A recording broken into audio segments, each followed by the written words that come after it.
This week on the Hooters Tour with Lee Moore and Kim Breel. Coming up this half hour, a two-way battle to the championship title. Watch 4 rounds of the Collins Pro Classic as our Hooters professionals tee it up at Seneca Golf Club. You'll also visit a dairy farm in the Bluegrass State and meet Hooters golf professional Curtis Worley, a man who knows what it's like to play the PGA Tour. It's all coming up next.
Earn their wings every day.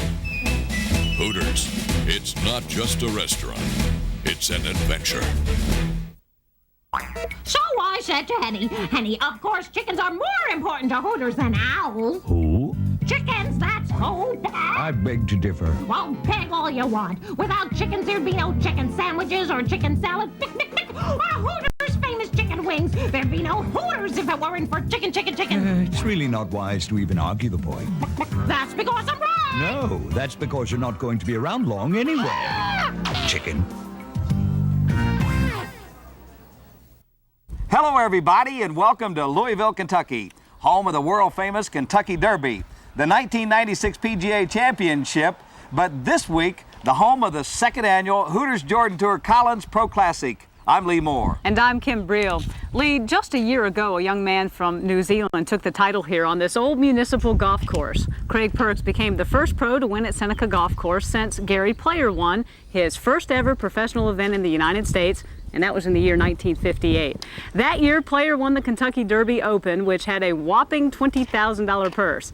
Gary did get a thoroughbred racehorse as part of his winnings. Well, I'd like that, you know. Maybe we saw that horse run a little bit later on. Now, updating to 1994, a young man right out of Jacksonville, Florida, is going to shoot lights out, tying the course record at 8 under par. Now, let's check out Thursday and Friday's first 2 rounds of action in the Collins Pro Classic.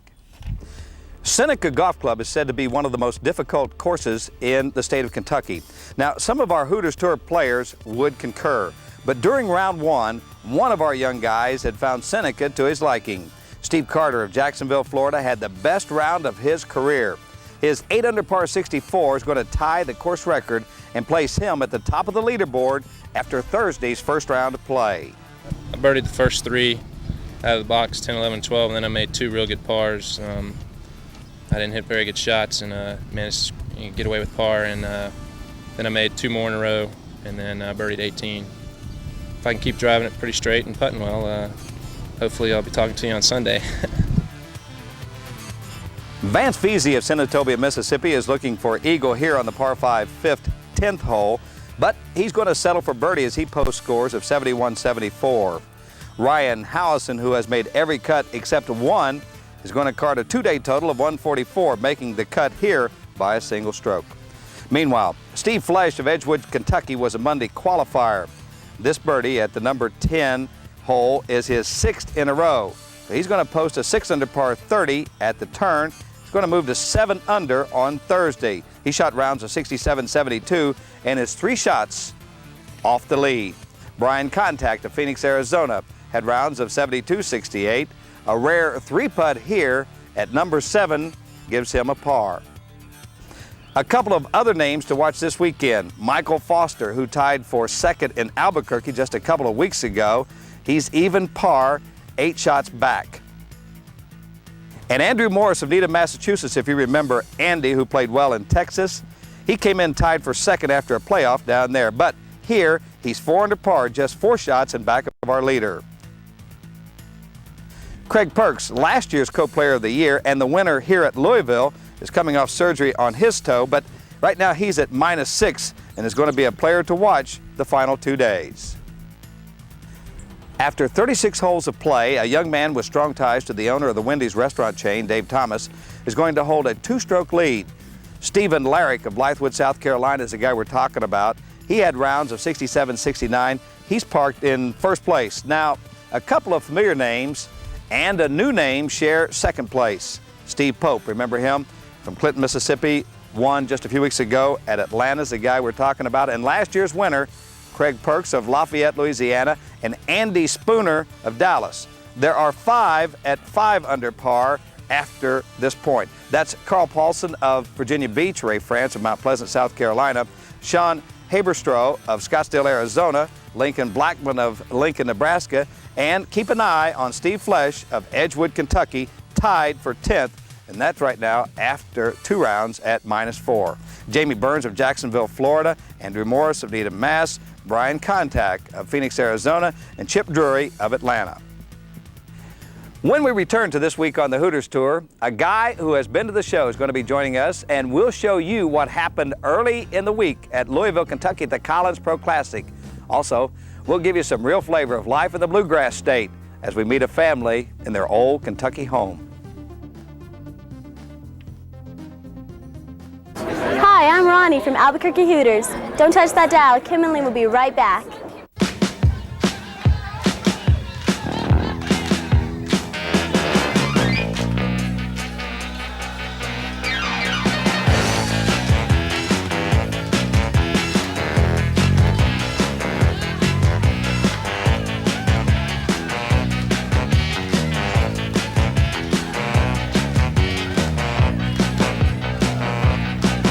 Everybody's getting happy at Hooters. Tables eliminated. And remember, tonight you're playing for Bud Light, ladies. The boys are back in town. These guys are good. Who are you calling guys? Yeah. Looks like you're in the finals. Ma'am, for the great taste that won't fill you up and never let you down, make it a Bud Light. You're the defending ladies pool champion? Yes, I am.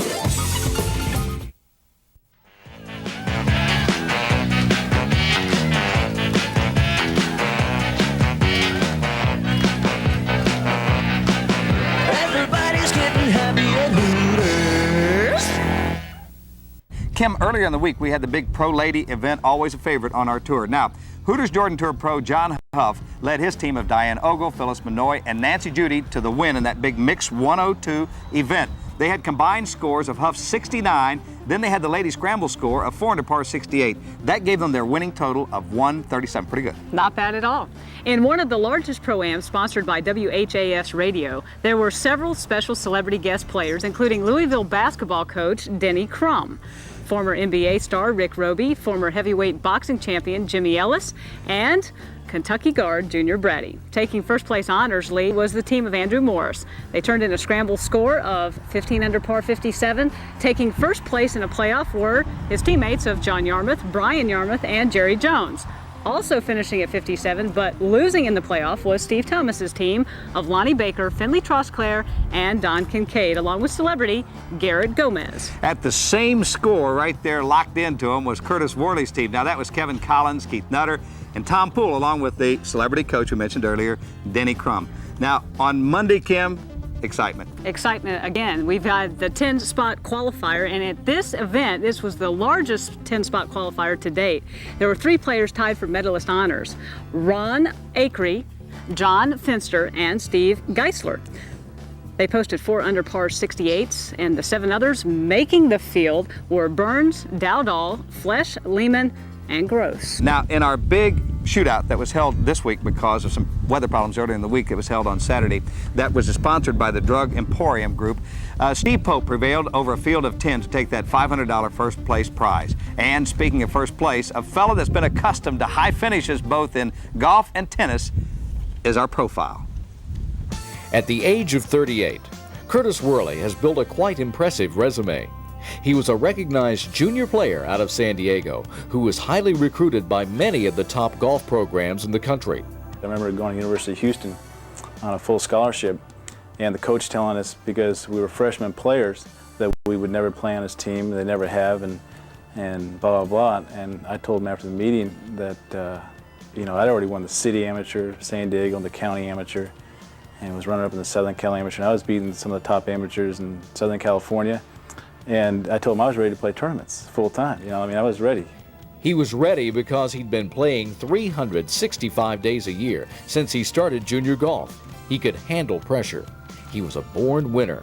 And by graduation, he added first-team All-American honors to his resume. And in 1981, he tried for the PGA Tour, and he made it. I'd been expected to win tournaments since a young age. It was very successful, and that's why I was expected to keep winning through college and amateur golf. And spent 3 years trying to get on the tour, and really was burned out before I did. Got on the tour, had a miserable year, wasn't happy with the way I played, almost to the point where I was humiliated by the way I played and wanted to get completely out of golf. And that he did. He took up tennis, and he took it up quite well. After dabbling in tennis, Curtis got a job designing computer centers for fire protection systems and sprinkler systems. Worked my way up to vice president of the company and was doing real well, and same kind of thing, just really got into it heavily, studied a lot, worked a lot, asked a lot of questions, and just worked my way up. And I was happy with that, and the recession hit, business got real slow. Started playing golf again full time and made the switch back. Now, more mature with a handle on life, Curtis Worley made $58,000 in 1993 as a golf professional. While it's evident that Curtis is using his past to build on his future, so too are the people of the region. One family in particular in Shelby County are making a real effort to cling to their past while building on their future. When I was a little kid, we had a concrete tank, and we'd put water in the tank and set a can of milk in there and put blocks of ice around it, and then you stood there and you had they called it a stir ladle. You stuck that down in that can of milk and you stirred that milk till it got cool enough so it wouldn't sour before it went on the truck. Henry Graff. You could say he's the typical Kentucky dairy farmer, but after spending a few hours with him on the farm, you find out he's not. And in 1958, we bought this farm here in Shelby County. At that time, we were milking 42 cows, and we operated this farm and the one my dad owned in Jefferson County. Then, I guess about 1962 or 63, he gave that farm away compared to what they're selling for now. And everything was moved here. And from then on, from time to time, as land became available in this area, we purchased small tracts. And today, his farm covers over 500 acres and is run by himself, his wife Betty, and their 2 sons. There's times when I could do without it. He's part of the dairying that I don't care for, but my brother does, and he takes care of that part, and I take care of the other parts they can't handle and the parts that I enjoy. A lot of people think that you live out here in the country and you're your own boss.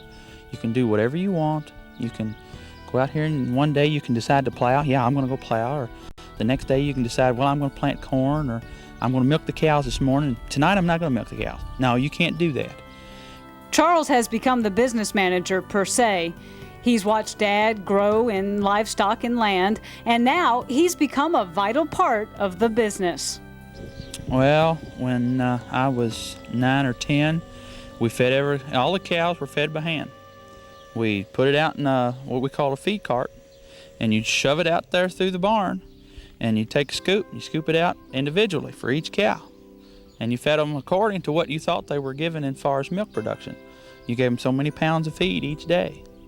And with the system we have now, it takes all the manual labor out of it. It does it automatically. And ration is how much she is allotted each day to eat. Remain shows how much she has left to eat. Available shows how much she can eat. A lot has happened in 30 years. Aside from technology, agricultural restrictions have forced many out of the farming industry. In the early 60s, Kentucky's Shelby County had 600 operating dairies. Today, there are just about 90. The average age of the farmer is 63. So where does that leave us for the year 2000? You've got to stop and think, well, in that amount of time, we've lost 510 dairies. What's it going to be in the next 10 years, where you're looking at 63-year-old farmers that are going to retire within the next 2 to 5 years, and there's not going to be anybody there to take their place.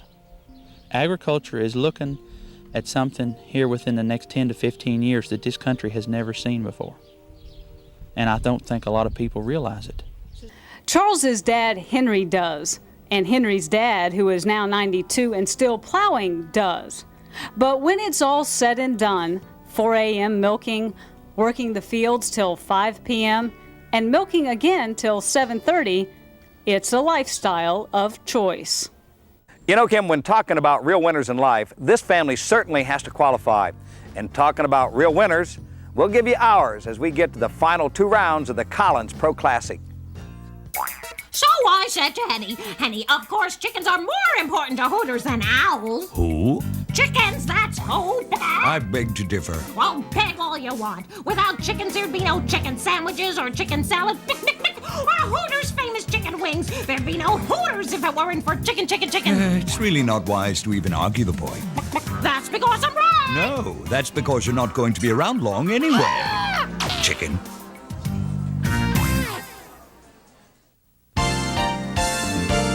Naturally fresh, simply delicious. Just wait and see. Just wait and see. You'll taste the quality. The quality, preservative free. We always have been, always will be. Naturally, it's simply delicious. Naturally fresh. It's a lifestyle.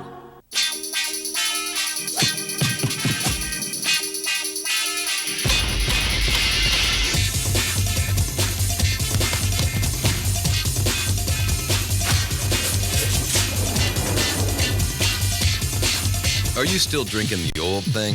Try the next thing, Powerade. With 33% more carbos than Gatorade and a taste you can really slam. Powerade, the next thing. Now, Stephen Larrick, the 2-round leader, is going to relinquish that lead on Saturday as several players made their move.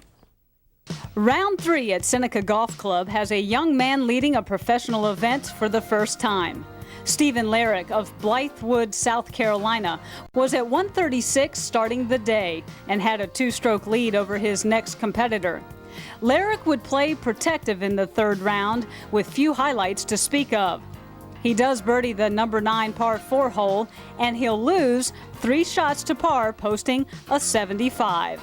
Jamie Burns of Jacksonville, Florida, was on the leaderboard as well for the first time in his professional career. This birdie on the first hole moves him to 5 under and 3 back of the lead. Jamie will cool off considerably, though, finishing the day at +2 for the tournament. Craig Perks of Lafayette, Louisiana, continued to make strides. He stays in the hunt with his 71 today, just 2 back of the lead. Steve Pope had a string of birdies on the front side, birdies at the par 5 number 7, and he sank this putt on number 8 for a birdie 2. He'll fire a 73 and stands at -5. Steve Flesh of Edgewood, Kentucky started at -5. This birdie at number 1 put him to 6 under, and he'll find 2 more before the day is over, posting a 69 and an 8 under for the championship. Another unfamiliar name to the leaderboard this year is Andy Spooner of Dallas, Texas. Spooner gets a birdie here on number 7 as he'll post a 70 for the day and 8 under through 3 days. T. Burton of Shelby, North Carolina, fired a 67 after rounds of 70 and 71. He too will enter Sunday at -8, 1 stroke off the lead. But the guy who will tee off as our leader on Sunday is Sean Haberstroh of Scottsdale, Arizona. His 68 today puts him in at 9 under for the championship and a 1-stroke lead over the field.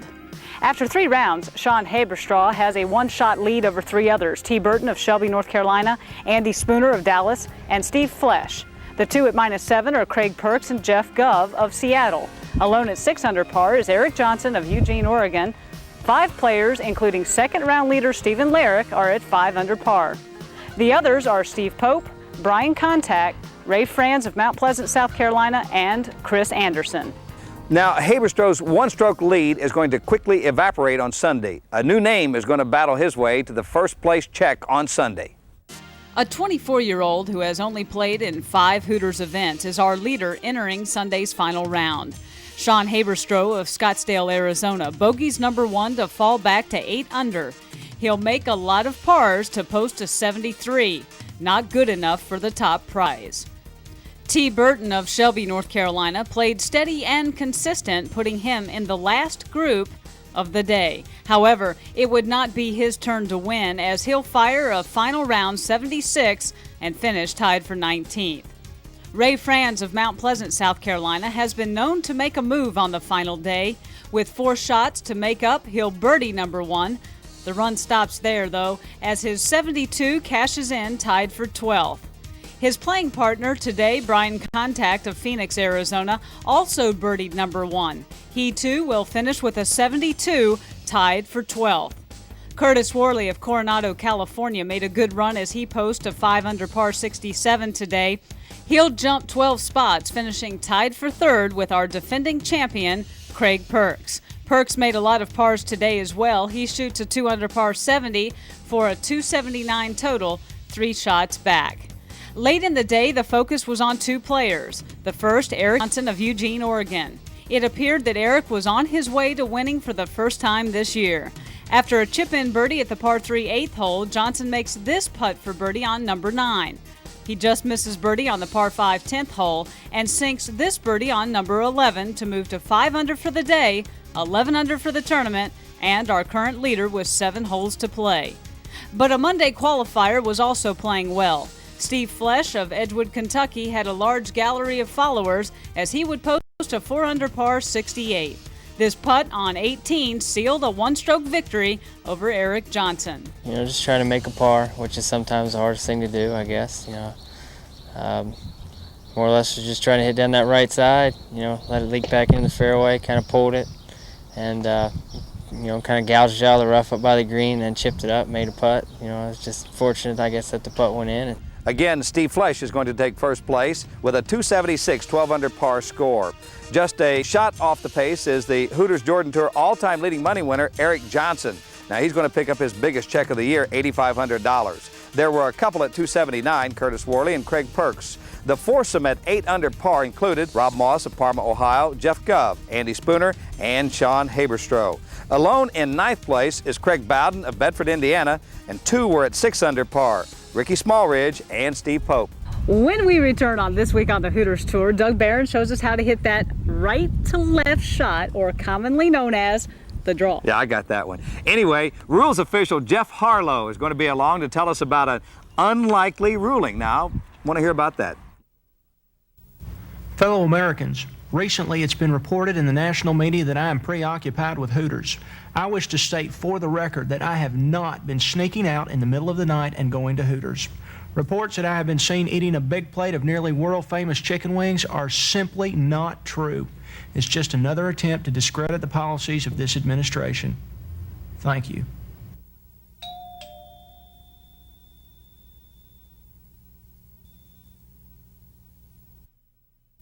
Fellow Americans, I've taken this airtime today to clear up a few misconceptions that have been in the press lately regarding my wife's involvement with Hooters.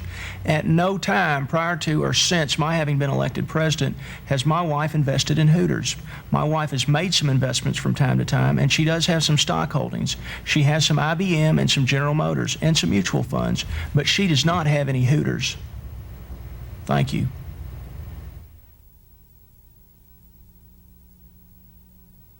Fellow Americans, I realize that not everyone is a powerful lobbyist or owns a huge poultry conglomerate, and many of you may be a little short on cash after the middle-class tax increase I sucker punched you with. But if you still want to contribute to my legal defense fund, Hooters Restaurants is donating 1 out of every 10 chicken wings they sell to go toward feeding my lawyers. So please, go to Hooters and buy as many chicken wings as you can afford. Thank you. Now, one of our most consistent players this year has been Doug Barron of Memphis, Tennessee. He's become that way by having what golfers like to say is having all the shots. Right now, he's going to show us about the draw. Hi, my name is Doug Barron with the Hooters Golf Tour, and today I'm going to show you how to hit a draw. Most amateurs like to take the club and aim to the right and maneuver the club around to make the ball draw, which causes a lot of errant shots. I'm going to show you how to hit it with a square body and just swing the club from the inside and release the club with your body. This will call for a more consistent shot. Keep the golf game simple and you'll have a lot more fun. In our rules tip this week, Jeff Harlow examines an infraction caused by nature. Today we're going to discuss what happens if a ball at rest is moved by the wind. Here's the situation. I've hit my ball onto the putting green. I've marked it, picked it up, cleaned it, set it back down, and the ball is once again at rest. A sudden gust of wind comes along and causes my ball to roll farther away from the hole than what it originally was. Do I have to replace the ball, or do I have to play it where it now lies? Well, under the rules of golf, wind is not an outside agency, so I must play the ball where it now lies. Even the rules of golf can't fool Mother Nature. See you at Hooters. Well, we'd like to say thanks to you guys for all that information. So after 9 events now, let's go to the bottom line in bonus points and money. Now, checking our $100,000 Naturally Fresh bonus race, the top 10 begins with Ricky Smallridge, who has a narrow 3-point lead over Dickie Thompson and just a 7-point margin over Andrew Morse. Now, in 4th place is Scotty McCarron. He's followed by Mike Schwartz, John Huff, Marion Dantzler, Ryan Howison, Steve Pope, and Greg Parker.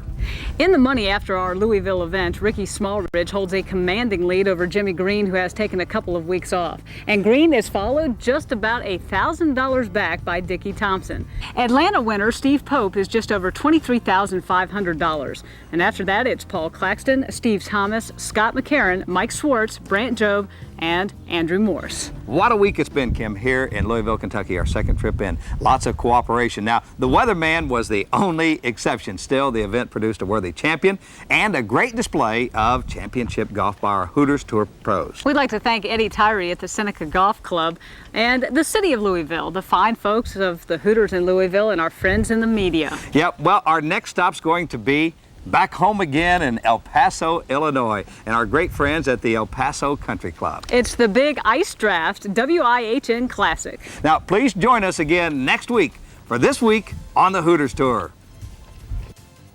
This Week on the Hooters Tour is brought to you by Hooters Restaurants. Hooters, delightfully tacky yet unrefined. Naturally Fresh Foods. Naturally fresh, preservative-free salad dressings, sauces, and dips. And by Bud Light. Won't fill you up, never lets you down.